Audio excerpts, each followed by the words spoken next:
ইউরোর এবারের অন্যতম ফিচার হয়ে গেছে দুঃখজনকভাবে হলেও সেটা হচ্ছে অনেকেই আমরা দেখতে পাচ্ছি যে মাঠের ভেতর ঢুকে যাচ্ছেন। মাঠের ভেতরে যখন কেউ ঢুকে যাচ্ছেন তখন তার জন্য খেলাটা বন্ধ রাখতে হচ্ছে। সবচেয়ে মজার ব্যাপার হচ্ছে পর্তুগালের ম্যাচ যখন চলছিল তুরস্কের সঙ্গে, সেই সময় একটা ছোট্ট শিশু ক্রিস্টিয়ানো রোনালদোর সঙ্গে মাঠের ভেতরে ঢুকে গিয়ে ছবিও তুলে এসছে এবং যে ছবিটা পরে গিয়ে রীতিমতো ভাইরাল। আমার মনে হয় এইভাবে অনেকেই ঢোকেন, ছবি তোলাও তাদের লক্ষ্য থাকে, কিন্তু রোনালদো এইভাবে নিশ্চয়ই পোজ দেন না। এই যে এই ভদ্রলোক নিশ্চয়ই ভালো ছবি পান নাই, যেরকমটা ছোট্ট শিশুটা পেয়েছেন। তার ছবিটার ক্ষেত্রে রোনালদো নিজেই আগ্রহী ছিলেন যে তিনিও ছবি তুলতে চান এবং ছবি তুলতে তিনি গেছেনও।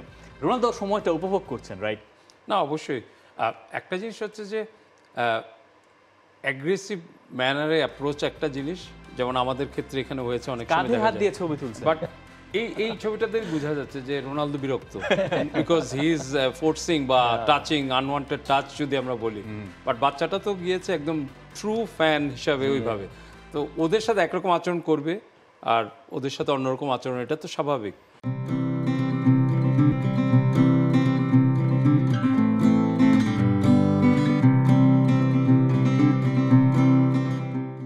বাট এটা হচ্ছে যে যেহেতু টুর্নামেন্ট নিউট্রাল ভ্যালু, এখানে কিন্তু আমাদের মতোই সমস্যা নাই যে হোম ভেন্যু কাদের, এখানে কীভাবে ঢুকলো, তো ওই জিনিসগুলি কিন্তু এখানে নাই। এবং রোনালদো সবসময়, মেসি, এরা এই ধরনের আবদার মিটিয়ে অভ্যস্ত আমার ধারণা, যে বিশেষ করে বাচ্চাদের ক্ষেত্রে।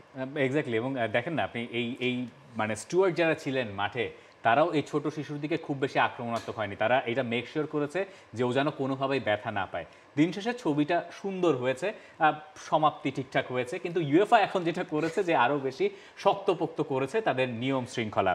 এই যে টিটু ভাই আমাদেরকে বলছিলেন যে বাংলাদেশের মাঠে বসুন্ধরা কিংস অ্যারেনাতেই যখন দর্শকরা ঢুকে পড়েন, অনেক সময় ওই জায়গায় যেহেতু লম্বা ফেন্স নাই, ঢুকে পড়াও যায়। ওই স্টেডিয়ামটা তো ওইভাবেই বানানো হয়েছে যে বাকি বিশ্বের সঙ্গে তাল মিলিয়ে যাতে চলা যায়, কিন্তু তারপরও মাঠে ঢুকে পড়েন অনেকে। অস্ট্রেলিয়ার সঙ্গে ম্যাচেও আমরা দেখেছি যে একজন ঢুকে পড়েছেন। তো এই জায়গায় যখন বাফুফেকে জরিমানা করা হয়, এই ক্ষেত্রে ইউএফএ আসলে জার্মানিকে কি জরিমানা করছে?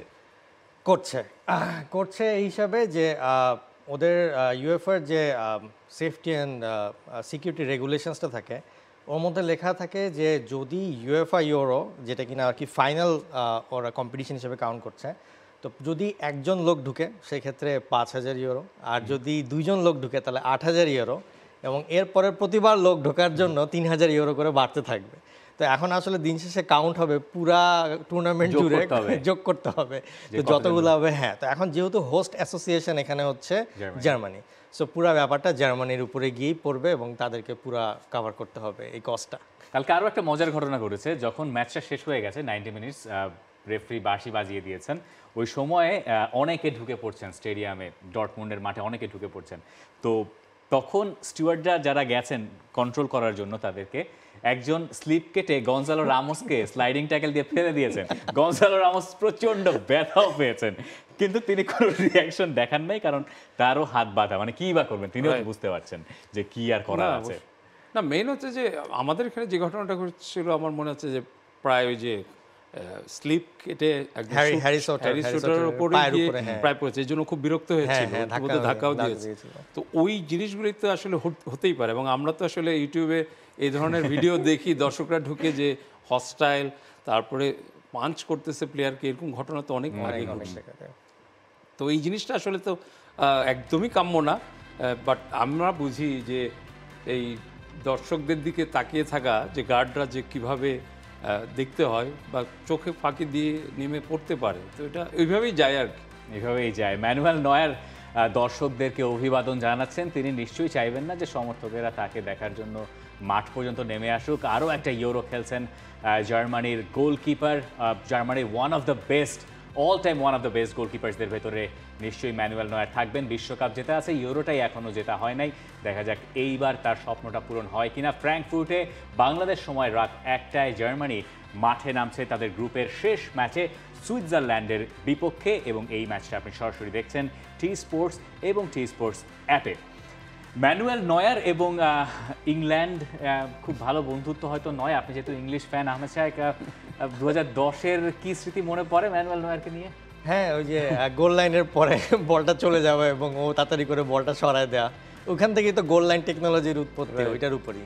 জি, এবং এরপরেই আসলে শেষ হলো ওই ব্যাপারটা, আমরা দেখলাম যে গোল লাইন টেকনোলজি আসলো। এই যে স্টেডিয়ামে যে ঝামেলাগুলো হচ্ছে এটার কারণেও হয়তো নতুন কোনো টেকনোলজির কোনো একটা উপাখ্যান আমরা দেখবো কিনা বলা খুব মুশকিল। দেখা যাক আসলে শেষ পর্যন্ত ঘটনা কি ঘটে।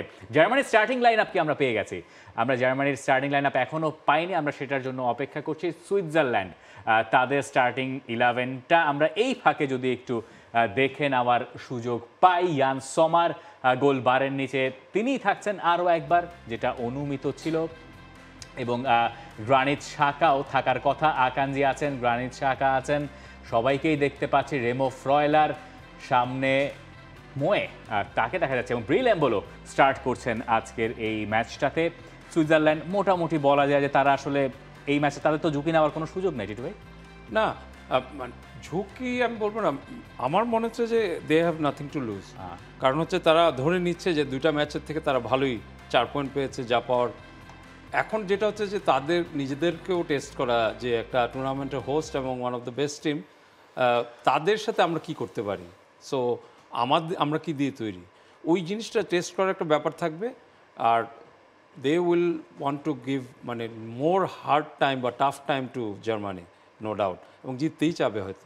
খুবই স্বাভাবিক, জার্মানিও জিততে চাইবে। তাদের starting line up Manuel Neuer goal বারের নিচে, এবং সেই জায়গায় আমরা একটু দেখেই নেব যে কে কে আছেন। ম্যানুয়েল নয়ার গোল বারের নিচে থাকছেন আরও একবার। ডিফেন্স লাইন আনচেঞ্জড, যেমনটা ইঙ্গিত দিয়ে রেখেছিলেন ইউলিয়ান নাগলসমান। মিডফিল্ডও তাই, টনি ক্রুস, আইনড্রিক দুজনই খেলছেন। সামনেও ঠিক তাই, কোনো রকম কোনো চেঞ্জ নাই। ফ্লোরিয়ান ভার্টজ, জামাল মুজিয়ালা, ইলকাই গুন্দোগান, সবার সামনে কাই হাভার্টজ। এই যে দলে কোনো পরিবর্তন না আসা জার্মানির, এটা কি এক্সপেক্ট করছে? মানে আমরা যখন ফুটবল খেলা দেখি, কোচদের কথা বাদ দিলাম, ওনারা অনেক কিছু ভাবেন, এত কিছু ভাবনার সুযোগ আমাদের নাই। আমরা একটু চিন্তা করি না যে ফিফা গেম টিম যখন খেলতাম একটু রেস্ট দেই, কিন্তু কোচের এই জায়গায় মনে হলো না যে রেস্ট দেই। এটার সবচেয়ে বড় কারণ যেটা, যে এখন পর্যন্ত যদিও গ্রুপ চ্যাম্পিয়নকে এটা ফিক্স না, গ্রুপ চ্যাম্পিয়ন যে হবে তার যেটা হবে যে থার্ড পজিশনে কারোর সাথে খেলা পড়বে, কিন্তু আবার যদি রানার্স আপ হয়ে যায় তাহলে সেক্ষেত্রে বি গ্রুপের রানার্স আপের সাথে খেলা পড়বে। তো যার কারণে আই থিঙ্ক এখানে যে রাউন্ড অফ 16-এর যে ব্যাপারটা, সেখানে আসলে কোনো ছাড় দিতে চাচ্ছে না, যার কারণে বেশ রিস্ক নিয়েই আর কি আমি বলবো যে অলরেডি দেখলাম যে 4টা ইয়েলো কার্ড আই থিঙ্ক স্কোয়াডের মধ্যে অলরেডি আছে, তারপরে ওইটা নিয়ে খেলছে। সো এখানে আসলে সেই ক্যালকুলেশনটা আর কি রেখে হয়তো আগাচ্ছে।